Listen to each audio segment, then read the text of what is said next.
us tonight. I'm Anna Marquise, Civic Engagement Coordinator, and welcome to Shape Wyoming, hosted by us, the Equality State Policy Center. We're a nonpartisan, nonprofit organization working to improve the lives of all Wyoming's people through transparent government, fair elections, and thriving communities. Shape Wyoming is ESPC's grassroots lobbyist training designed to help people across Wyoming engage with our government and learn how to be effective citizen advocates.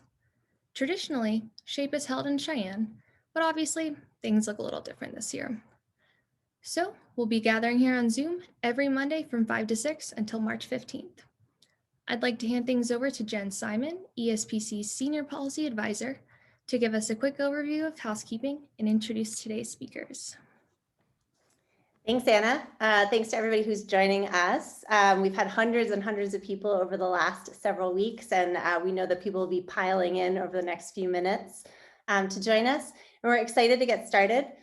We're coming up on sort of a year in Zoom land, so you are all probably Zoom experts. I'm still going to give you an overview for tonight of housekeeping. You are in webinar format, so you're automatically muted. You should be able to see and hear the four of us. If you cannot, Anna is your host. She is going to help you with tech issues. You can drop her a note in the chat, and she will help you get that sorted out. We also want you to use that chat feature to chat questions to us, to our fabulous experts who I get to introduce in just a second. And fill that chat feature up with questions. If we don't get to them tonight, we will put them in our follow-up email tomorrow so that we will get to those answers. So thank you again for joining us. And I'm really excited that we have these two experts here tonight. Antonio Serrano is the Advocacy Manager for the ACLU of Wyoming. As the Advocacy Manager, he's repping the brand, so we appreciate that, ACLU. He builds the ACLU's public education and advocacy programs through coalition building, leadership development, communication, and lobbying. He ensures that supporters of the ACLU have the tools, information, and opportunities to be effective advocates for issues like immigration, criminal justice reform. He's also the founder of Juntos and a board member here at ESPC, and we're really excited to have him here tonight to share all of those tools with all of you. So thanks, Antonio, for joining us. And Ryan Greenwood has spent the last 8 years as the Director of Movement Politics at People's Action, an organization that unites 40 people's organizations in 30 states around a long-term agenda for a people's economy. Ryan co-founded Take Action Minnesota, one of People's Action member organizations, and he lives in Minnesota where he was born and raised.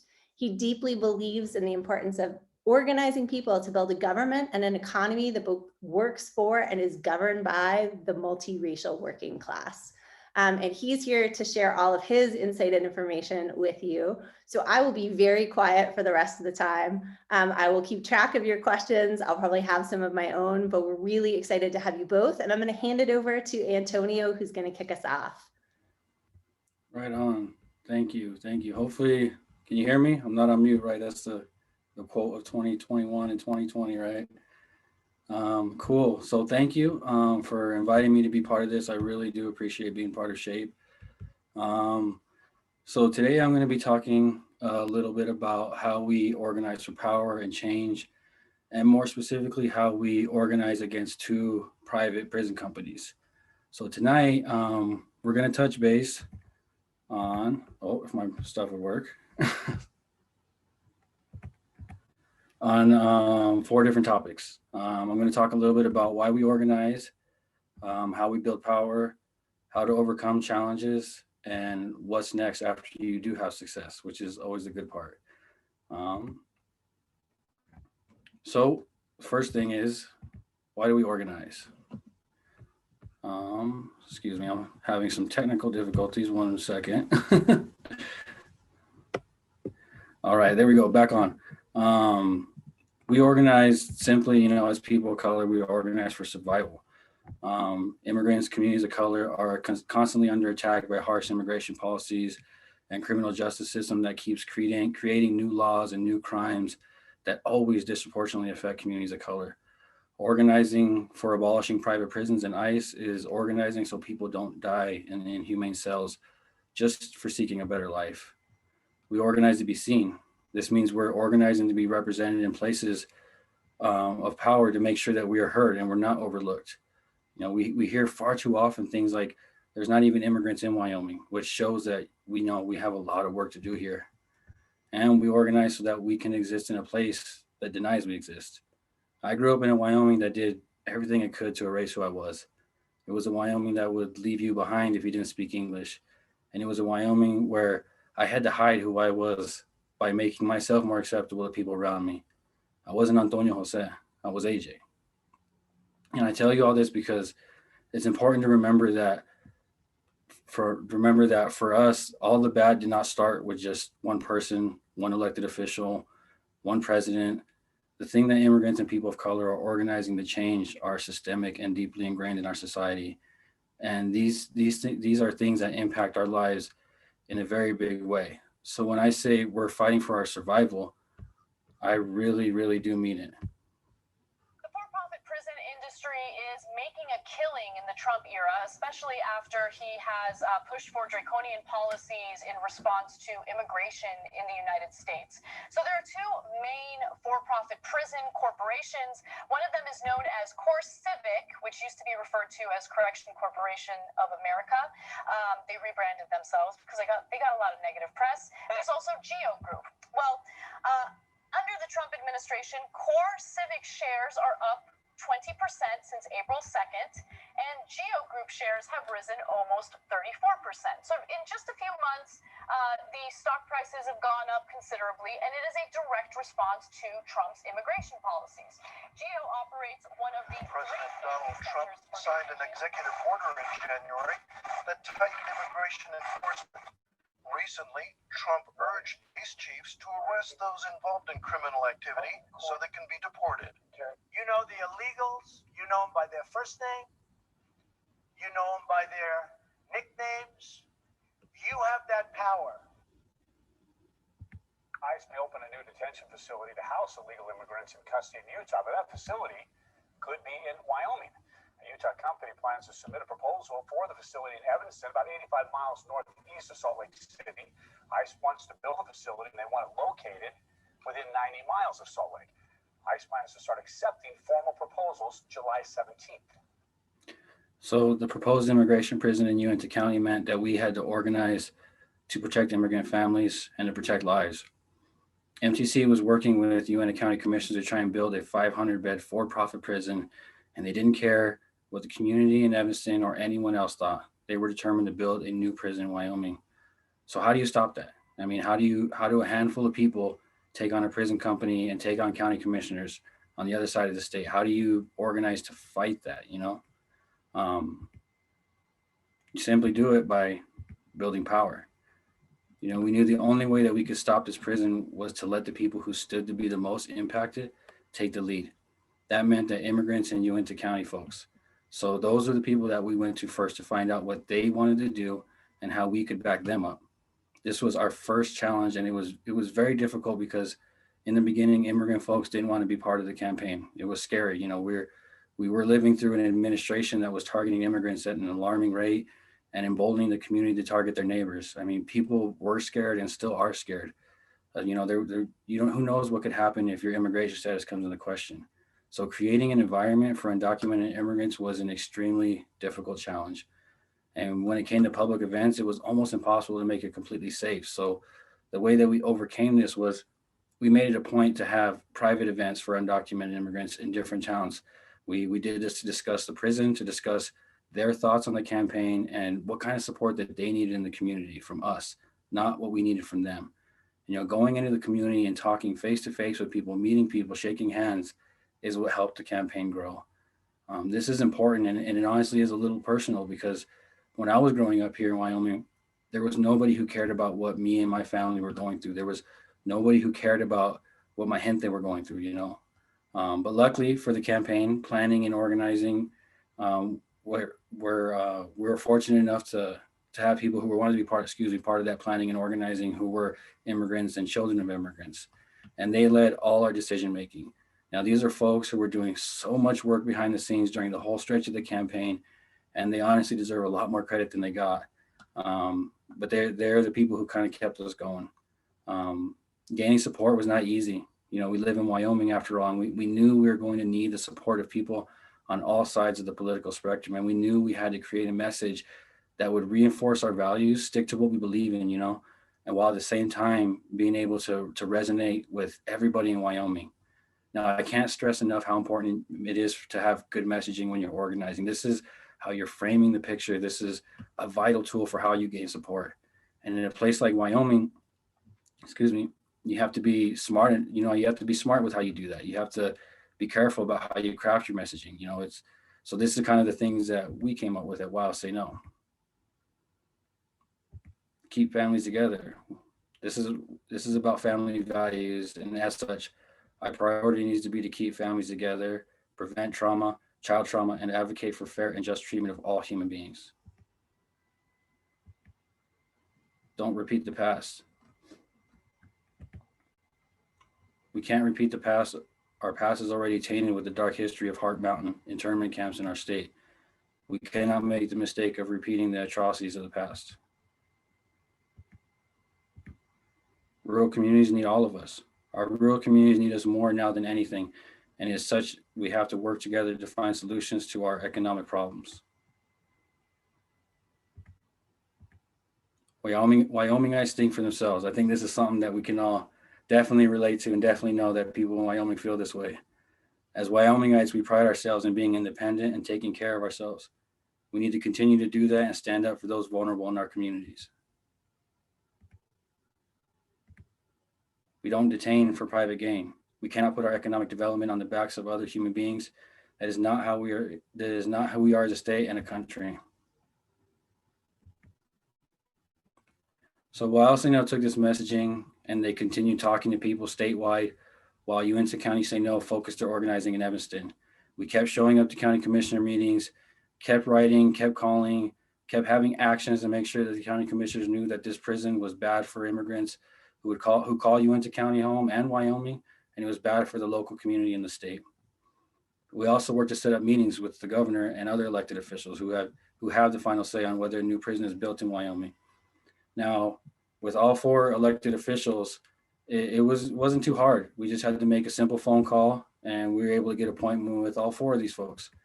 But with the governor, it was a little more tricky. You know, they kept having us meet with the staff, and they would never actually let us meet with him until the day before the legislature was going to begin. So right before the legislature, Wyoming's top 5 elected officials were meeting with Republican and Democratic caucuses for it was a legislative meet and greet welcome type event. And I had been trying for weeks to get a meeting with the governor. And all of a sudden, there he was. Now in the room we were in, we were not allowed to ask questions. Only lawmakers could do that. But after the governor was done and he left, I snuck out of the room, ran down the hallway and caught up to him and stopped him. And I told him, you know, I ignored his staff because they did try to get in the way. But I told him I was part of Wild Say No. I was working with immigrant families in Uinta County and Uinta County folks who feel like they're being ignored and they're not being heard by their local county commissioners. I told him, Governor, they want to talk to you. They don't want to talk to your staff. They want to talk to you. And we got the meeting. We brought someone who represented the immigrant community. We brought a coalition faith leader, and we brought a coalition business owner, and our, you know, me, the friendly neighborhood troublemaker / rabble rouser. Now, why am I telling you this? Why am I going on this long story about how I chased down the governor? If you're organizing for a cause that you have to put yourself in uncomfortable situations. It wasn't fun being at that meet and greet. It wasn't fun wearing a tie. You have to find a way to get what you need. And if they don't answer your phone calls, then go knocking at their door. And also seize any opportunity that you might get, because you might not never ever get another chance like that. So when you get that shot, like for real, go for it. We knew that the top 5 elected officials were paying attention now. We had met with them, had shared our concerns, and we knew they were paying attention. So we knew we had to build support for YSNO. And that meant getting the support of the community. So what we did was we worked with everyone from local organizations and Wyoming faith leaders and business owners. And we organized so coalition partners could officially sign on as part of the coalition, which was awesome to see people signing letters, sending us pictures of signing letters, and officially joining Wild Say No. We also knew that the support wouldn't mean anything if we didn't get noticed by the press. And we had to show elected officials that we were building power. I mean, they pay attention to the press. And this is how we did that. You know, when organizing for any cause, I'm sure you're going to quickly learn that writing press releases becomes a regular part of the things that you need to do. So to make sure we stay energized, you know, kept Wild Say No going, we decided to plan events. You know, we wanted to plan something that people would really want to be part of, something that wasn't all doom and gloom, while at the same time being an event that could make them want to take action, you know, against this proposed prison, you know, just do more. So Wild Say No came up with the Fiesta de Familias. These were events that brought people together to celebrate the families that call Wyoming home and to educate people about the threat that this prison and ICE pose to their friends and neighbors. Once we had one event going, someone else reached out to us, and another person, and kept asking if they could host one. And it was really cool to watch the coalition grow and watch us gain support and watch this event just move from town to town. And it showed that we were getting statewide support for Wild Say No. And it got noticed by the press. There was a lot of stories done by this. And we were sending a clear message that people in Wyoming were not going to be quiet about this. And we sent a clear message that we were successful at building power, even in Utah.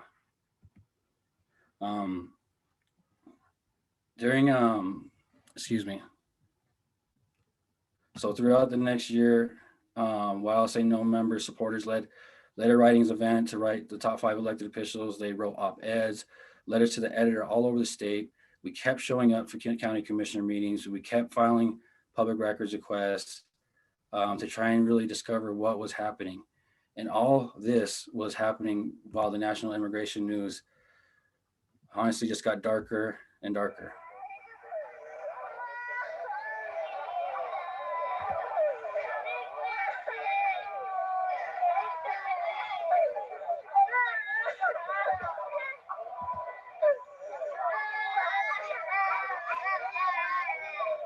Bueno, aquí tenemos una orquesta.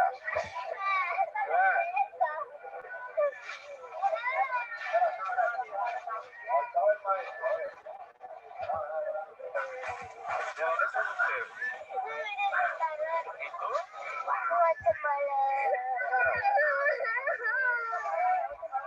No llores. Vas a llegar. Mira, ella te va a explicar y te va a ayudar.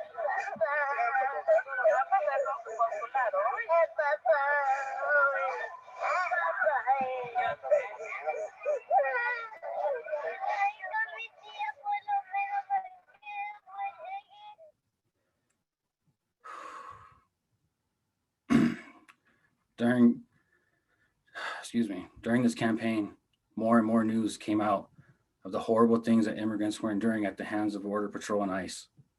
The threat of what this prison could do became scarier and scarier. We didn't want this to happen here. We knew that we had to do everything that we could to stop it.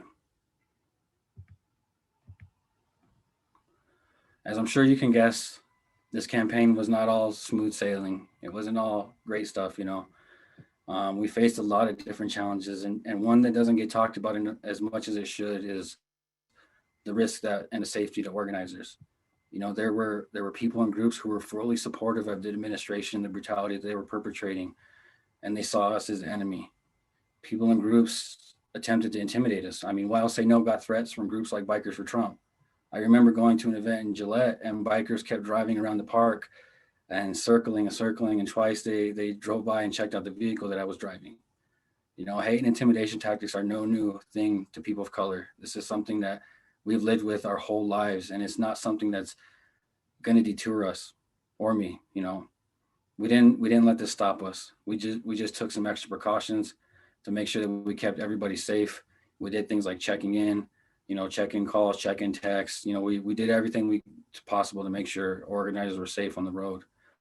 And 1 year after the Fiesta de Familias event in Evanston, we ran into, honestly, one of our biggest challenges.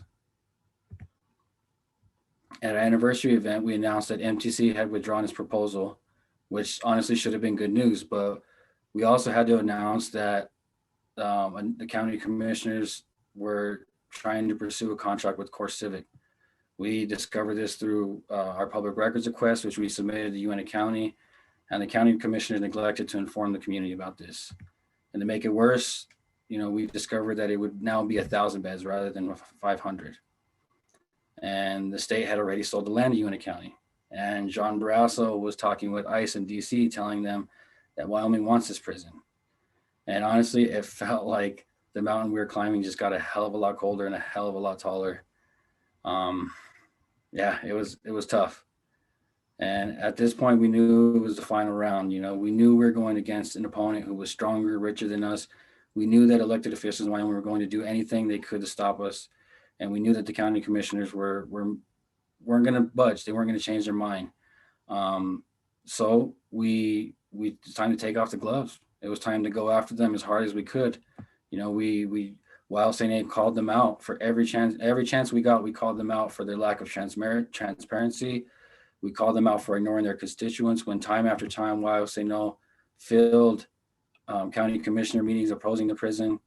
And we just plain called them out for their lies, because that's what they were doing.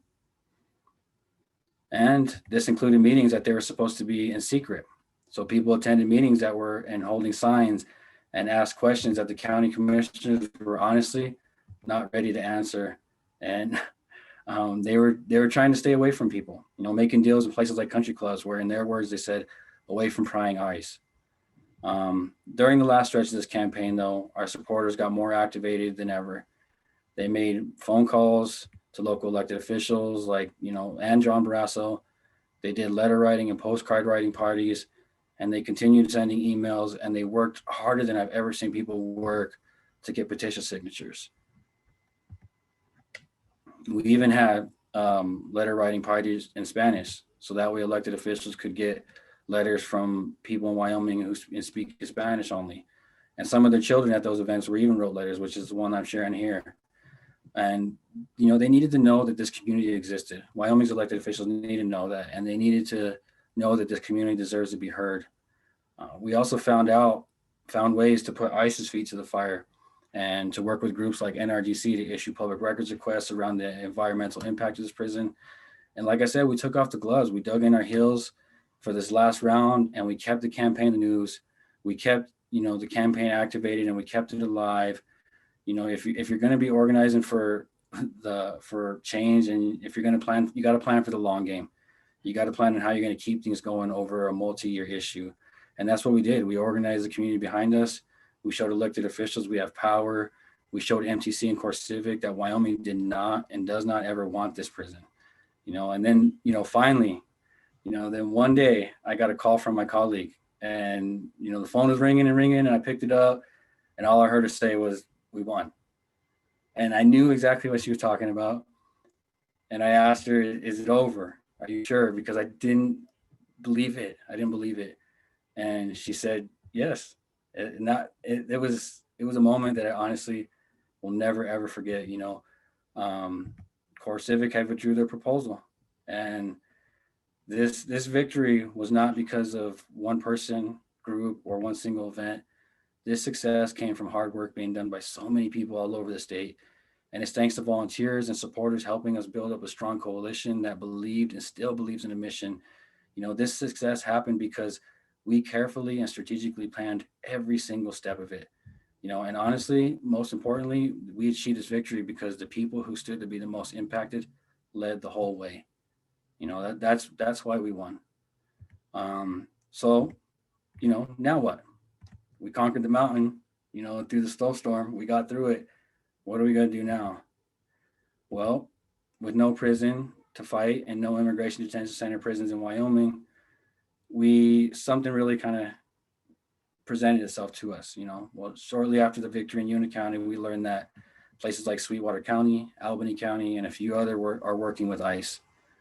Currently, While Say No is looking at agreements with local jails and detention centers and looking at how they have those agreements with ICE, and they're exploring how they can work to abolish immigration detention in Wyoming completely and altogether. Through a lot of hard work, we built up a strong anti-detention movement in Wyoming. Organizing something like this in a place like this is extremely unique, and I promise you know, we're not going to let this momentum fade. We're not going to let this power fade, you know. So also one thing I want to tell folks is please keep in mind that organizing for power will not look the same for everybody. Organizing for survival looks different for all of us, you know.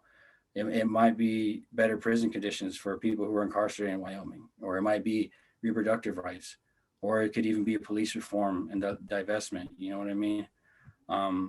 But, you know, so I kind of went on a long story, talked a lot, but if there's a few key things to remember from all of this long story that I just shared with you, it's probably these few things right here. Know why you're organizing and why it's important and impactful. Movements and campaigns, organizing should all be led by the communities that stand to be the most impacted. Neglecting to do this is ignoring the voice of the people you claim to want to help, and you will only be furthering their oppression. Lay the groundwork. Research is key. Find a way to make things happen and don't hesitate to take an opportunity that presents itself. Strategize how you will attempt to influence decision makers. And with some decision makers, it kind of makes sense to, you know, use diplomacy, but with others, you might have to just be their worst nightmare, which can be fun at times, honestly. Messaging should be carefully drafted to reinforce the goals of your campaign while being powerful and relatable. If you don't connect with people, you don't resonate with people, they're not going to be activated to move. Build power. If they have more money or their elected office, get the people on your side. Plan for the long game. This includes your goals. Have short and long-term goals. Always keep the safety of impacted communities in mind. Always, whether that's the impact that your work's going to have on them or the impact that's going to happen to them by just doing this work. And plan for the future. Always have discussions about what you're going to do in the long run, you know, what you want to do after victory. Always talk about after victory, because there is going to be victory. Now, these are the last three things I want to leave you with. Keep making noise. Always keep making noise. We're never going to get change unless we keep making noise. Keep stirring stuff up. Get in places where you can cause a ruckus. You can bring up things that need to be brought up. Have conversations that need to be had. And never stop fighting for the power that's yours. We all have power. We just got to unite, show solidarity, and we can take it. So if you want to stay up to the things that I'm doing in the ACLU, you can follow us on all these social media handles here. Check out our website, because we're tracking bills that are currently moving to the legislature, like some really bad anti-abortion bills that are moving through right now. We're also, you know, trying to get that death penalty abolished. So make sure you check out our website. And if you also would like to connect with me and maybe get some tips about organizing or just get some help, you know, you can always reach me right here at this email address and my Twitter handle. So that was all I had. I'm going to kick it back to Jen. Thank you. Antonio, thank you. That was amazing. You can tell long stories anytime. Can we have you back next week to tell another good long one? I'm really excited. I have a whole list of questions. I'm going to hold all the questions until after Ryan goes, and then we'll get to some Q&A with you guys. Thank you again. That was incredibly inspiring. I think the chat's already filling up with that. So we really appreciate it. And Ryan, on to you. Fantastic. Thanks, Jen. And so cool to hear about that fight, Antonio. Incredibly powerful. My name is Ryan Greenwood. I use he, him, his pronouns, and I'm the Director of Movement Politics at People's Action, which is a nationwide network of people's organizations from Maine to Los Angeles. Nearest folks to y'all in Wyoming are in Colorado at Colorado People's Action. And what I'm going to dig into today is a specific organizing methodology we call deep canvassing. And the quick background on us at People's Action is we've been around since the 1970s, largely organized around the country to fight redlining, where banks would be taking deposits from low income or working class communities, especially Black, Indigenous, Latinx communities, and using it to build wealthy communities instead of reinvesting. And so we spent years fighting banks to make sure they actually invested in the communities that built their wealth, and increasingly realized that, like, as we were winning kind of small victory after small victory, that the people who were deciding the rules of the game for all of us and holding political power in the country were moving further and further to the right.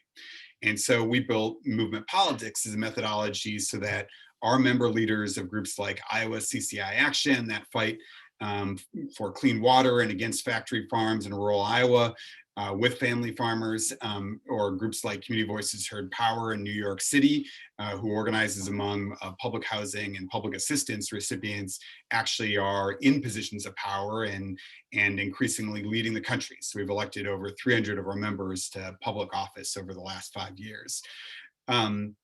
The deep canvas methodology was built out because we realized a lot of the ways we were to have conversations with voters were increasingly ineffective and sort of falling on deaf ears. And we partnered in this work with the New Conversation Initiative, which is a group of folks who have been working over the course of the last decade to develop this methodology. The deep canvassing, at its most basic, takes a conversation that you could be having with voters and we strive to make it transformational instead of transactional. So instead of focusing on what we want to get from a potential voter, an ID, a commitment to vote, we focus on helping people to make new meaning in the face of the crises that confront their lives and then act on that new meaning. And a lot of this, just to kind of outline how we think the structure of this works, traditionally, if you're volunteering for a cause, either an issue fight or a political campaign, you receive a script from an organizer, and the first thing you do is you get an ID. Are they with you? Are they against you? Or on the fence? Canvassers are trained to use that script, and depending whether somebody's with you, against you, or on the fence, you deliver a message, and then maybe you re-ID them and move on. And that kind of ends up feeling to the person you're in conversation with, to that prospective voter, like verbal direct mail, like they just got lectured, and has the emotional impact of making them feel like they didn't get listened to. And so deep canvas as a methodology surfaces complexity. So we usually will use a 1 to 10 scale because people are, maybe leaning strongly against our position or leaning strongly with us, but they maybe fall in a more nuanced way on a scale in between. We actually train our volunteers to listen and to ask questions. And then most importantly, to share and ask for stories about the true motivations and meaning in our lives of why we're volunteering or considering voting this or that way. So the usual way that a campaign would engage with a voter is when a particular voter voices support on an issue, like let's say here, abortion rights. The campaign would take that at face value and say, hey, you're with us on abortion rights. That's fantastic. That's great. We're just going to take that at face value. But what we find happens in the interim is our opposition, in this case, somebody who is working in opposition to abortion rights, will target the voter with an ad that activates an emotional stigma and moves the voter against their original philosophy. And we have not communicated with them in the interim. So deep canvassing tries to take the interaction a step further. When a voter voices support for us, we dig deeper to find out what is the possible thing that we think the opposition could say to that voter that would delve a deeper held stigma and move that voter to vote against us. And then so in effect, we actually will share with the voter or ask for kind of the hardest and tallest mountain to climb for them to agree with us. And then we inoculate, help them process that stigma, and ideally make a voter immune to the fear campaign from the other side and support us on the issue and vote accordingly. So this is a methodology we found is over 100 times more effective than traditional kind of persuasion, and it impacts people in a way that lasts, so that there's been a ton of academic research by everyone from this group called the Analyst Institute to, Yale or UC Berkeley, showing that TV ads, mailers, short transactional conversations don't have that much impact, usually only last for a couple weeks. Deep canvas conversations can last for many months. And we focus this work on communities that have been traditionally ignored by kind of Democratic Party outreach. So people we think who are conflicted or maybe lean against us, or people who may lean towards us, but almost never vote because they're cynical about the political process. The origin story of this deep canvassing methodology in the modern era is largely out of the gay rights movement.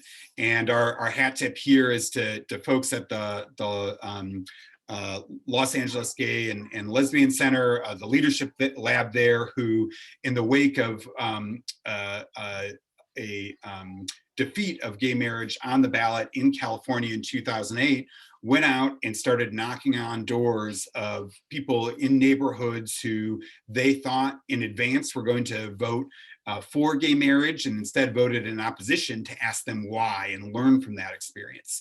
And largely what they found out is that the language that we were using to communicate with people who were conflicted over, in that case, gay rights, was not meeting people who were conflicted where they were at. It wasn't elevating their deepest reasons to support gay rights, and it wasn't inoculating against the deepest reasons for which they would oppose gay rights. And so we at People's Action took this methodology, and in 2019, we applied it to the issues of universal social programs and immigrant inclusions. We saw the Trump administration and their hard anti-immigrant rhetoric kind of paired with what we had hoped at the time would be getting, an Elizabeth Warren or Bernie Sanders on the presidential ballot.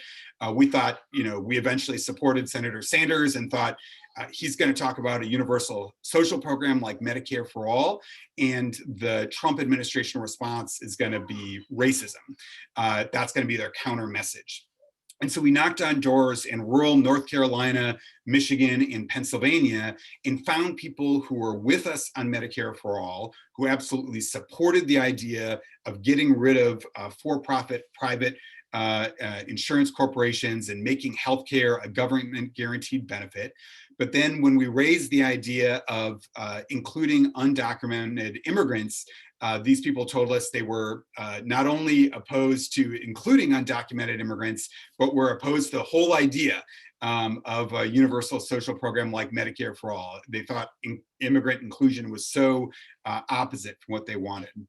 And so we developed, after kind of practicing over and over, a methodology that, in this case, this is the bar number 4, 20% of people who at the start of the conversation were opposed to immigrant inclusion in Medicare for all, by the end of the conversation were supportive.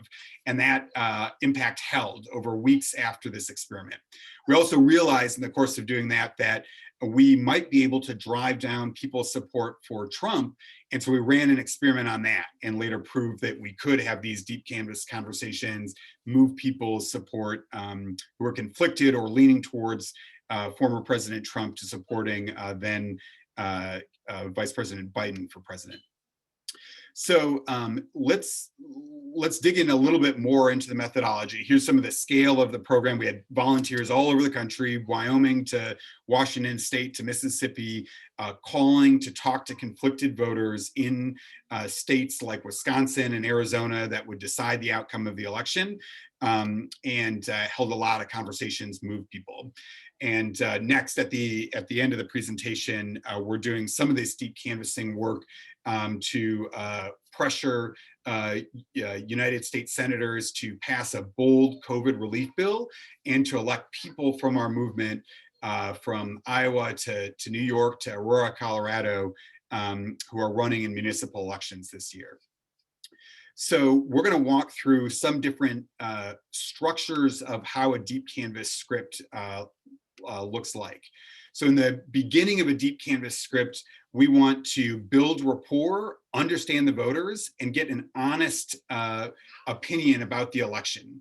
So we want to actually ask people to place themselves on a 1 to 10 scale. Last year, we'd say, indicate 1 if you're a strong supporter of President Trump, 10 if you're absolutely going to support Vice President Biden, 5 if you're conflicted and leaning one way or other, use the other numbers.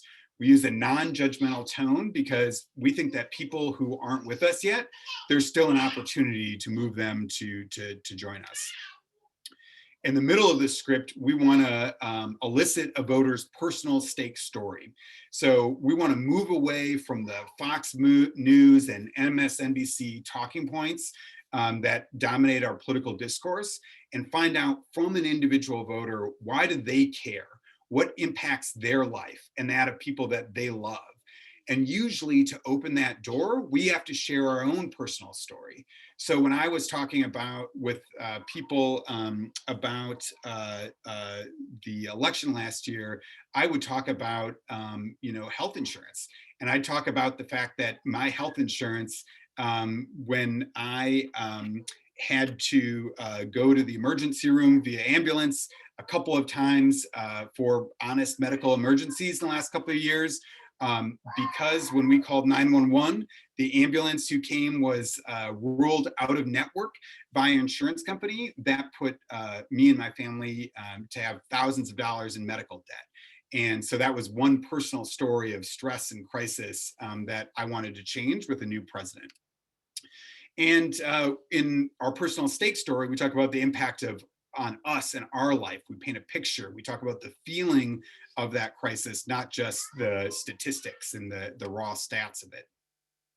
And then in the end, we want to actually elevate concerns or questions and help the voter process them and make the case. Actually say a couple of sentences that we find most compelling that move a voter from being opposed to our position to joining us. So that's the basic structure of the script. Let's see an example of this. This will be 2 minutes. This is from our allies at the Los Angeles Gay and Lesbian Center, and this is from some of the canvassing that they did in the wake of the loss on Proposition 8. That meant that there was, anti-gay marriage was the law of California, and when they were trying to organize to overturn that.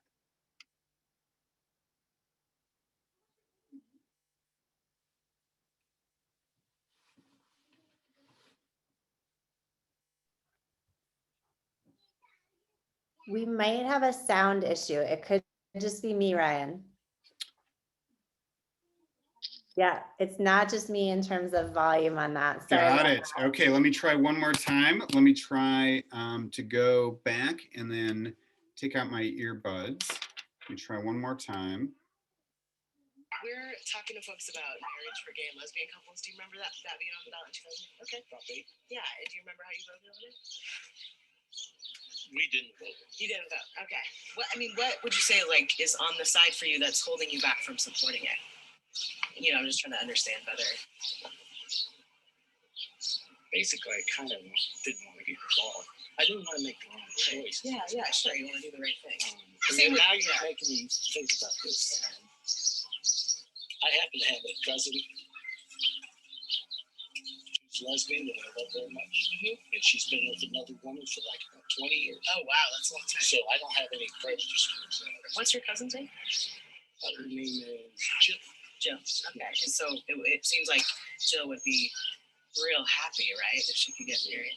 They'd like to, especially if they're going through financial troubles. Yeah, and I believe this stuff, see, I get emotional.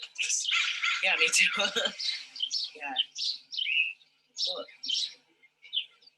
seems like it's really hard decision. Well, when it comes to health issues and stuff.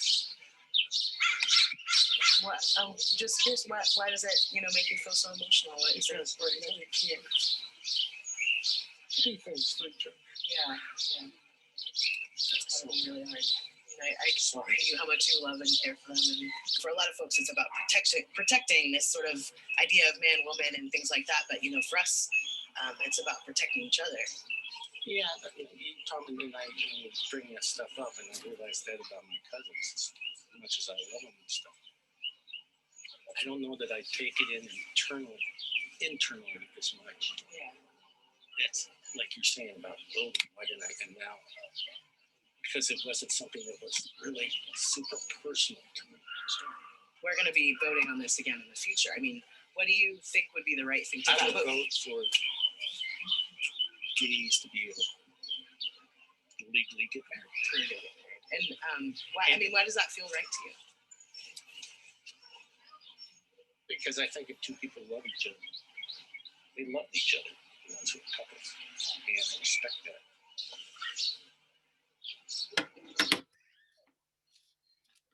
Thanks, all. So that was just a couple notes about that. I'm gonna put my earbuds back in.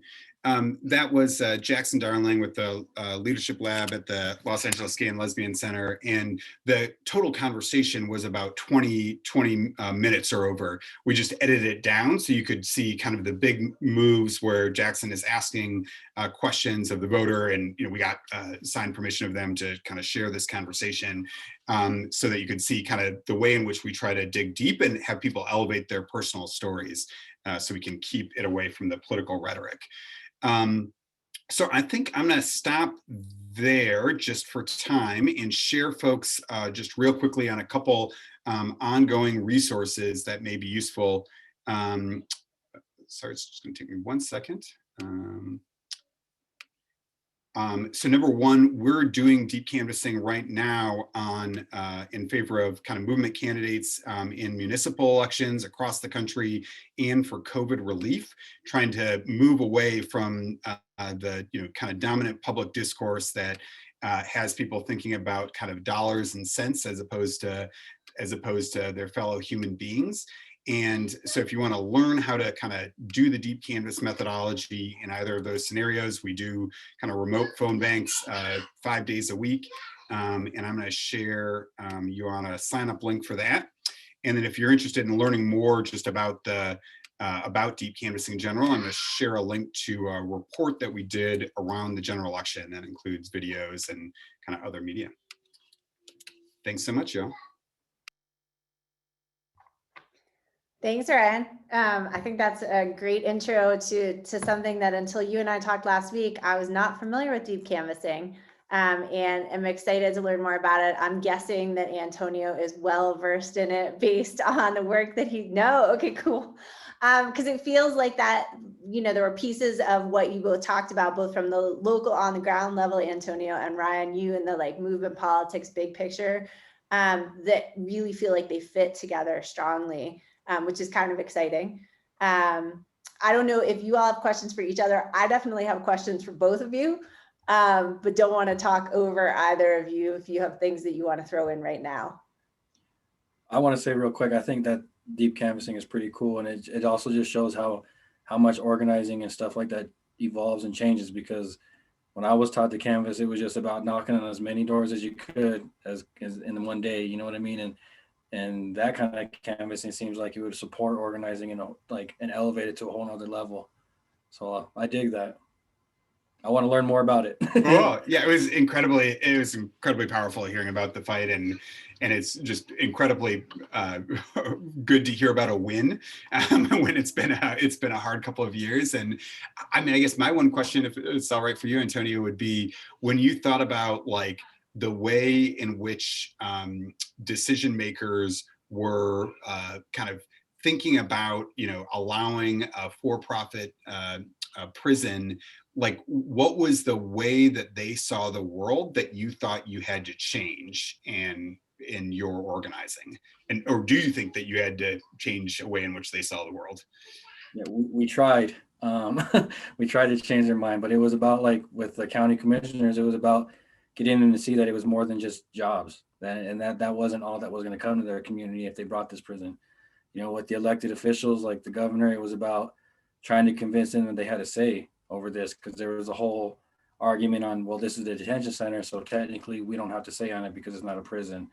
So it was a lot of trying to just convince people to care, convince people to take action, and to try and change their mind. But honestly, it wasn't too successful with a lot of those people. I mean, the state still sold the land to Uinta County. The governor decided not to get involved, and UNT County dug in their heels, at least the county commissioners, I mean, so that was what we had to change, but luckily we won without having to do it, I guess. We got lucky. You didn't get lucky. That was a lot of hard work that made that happen. And, the question I literally have like a notebook full of questions, but we don't have time for that. So just in the interest of time, one of the questions that I do have for both of you is it feels like both of you are talking about really having that big picture long-term in mind and how important that is. But what I also want to know is what sustains you personally and what can you pass on to your volunteers to sustain their spirit as you go through this? Because, Antonio, as you said, like this was a hard fought thing. It took a long time. Ryan, as you pointed out, it's been a tough couple of years. So I think the folks who are listening would love to know, like, what tips and tricks do you have to keep your spirits up and to keep that long view in mind, sometimes in the face of defeat? I don't know who wants to field it first, if anyone does. Antonio, can I put you on the spot?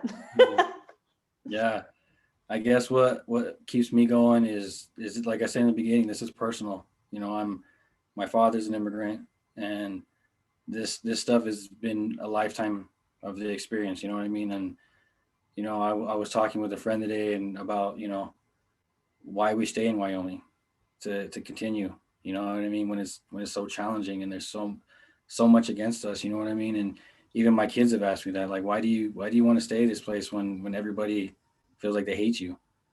And it's because I think a lot about the people who don't have the voice that I have. They don't have the privilege I have to make noise, to stir stuff up. And I think about the kids, that I've actually met who told me about how they got bullied the same way that I got, or they're getting bullied the same way that I did, how that never ended. And like, that's why we stay here. That's why we do this work, is for the people who don't have that power to keep going. And like, honestly, the way I keep reminding myself, because it's easy to get caught up in that nitty gritty, that sending emails, writing reports, or writing requests, or all this stuff that we got to do day to day to keep the work going. Like, it can get tedious and like you forget why you're here, but I use music, I use poetry. And honestly, like, the news is a good reminder, because whenever I see those images of little kids, I mean, I see my kids, I see my families, I see my cousins' kids, my friends' kids. I see people who look like me, who look like the people that I call family.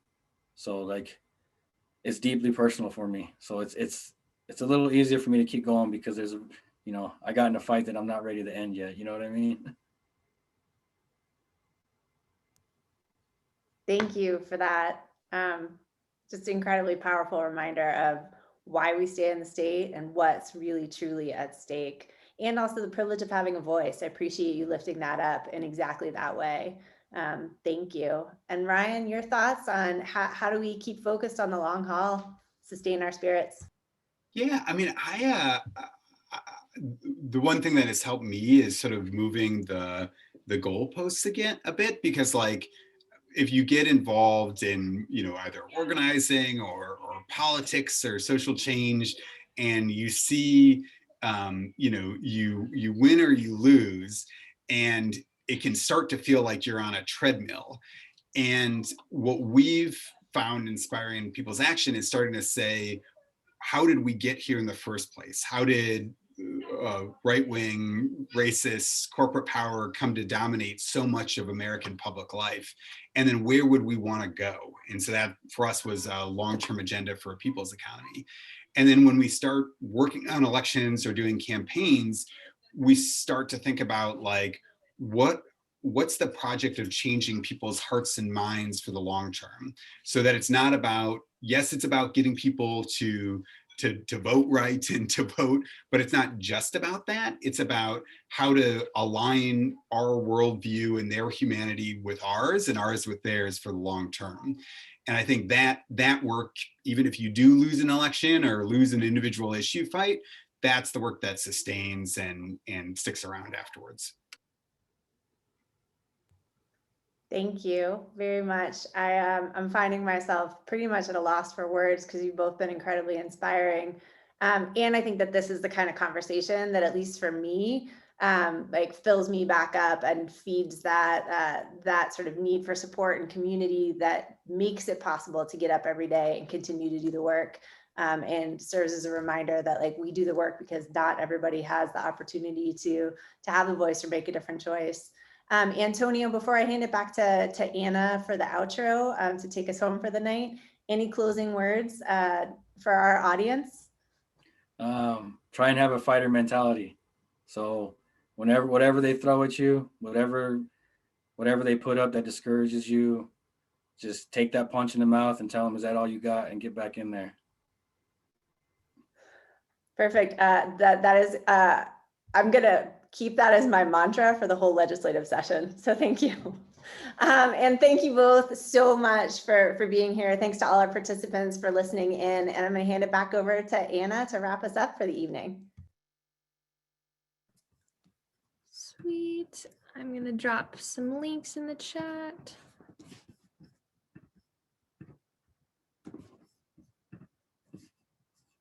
And thanks for joining us for Shape Wyoming. The conversation doesn't end here. Watch your inbox for a recap and please reach out to us with any questions you have. We'll do our best to answer those and any that came up in the chat tonight that we couldn't get to.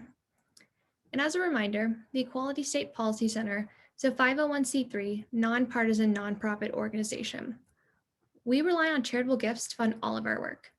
This free event is made possible thanks to our generous donors. Donations can be made on the web at equalitystate.org or by mailing a check to 419 South 5th Street, Laramie, Wyoming, 82070. If you'd like to help sponsor the series, let us know. If you'd like to sign up for the newsletter, action alerts, or make a donation, use the web address in the chat. And thanks so much for joining us. And we'll see you next Monday, where we'll be having a panel of advocacy experts and learn more about how to get involved. Have a great night.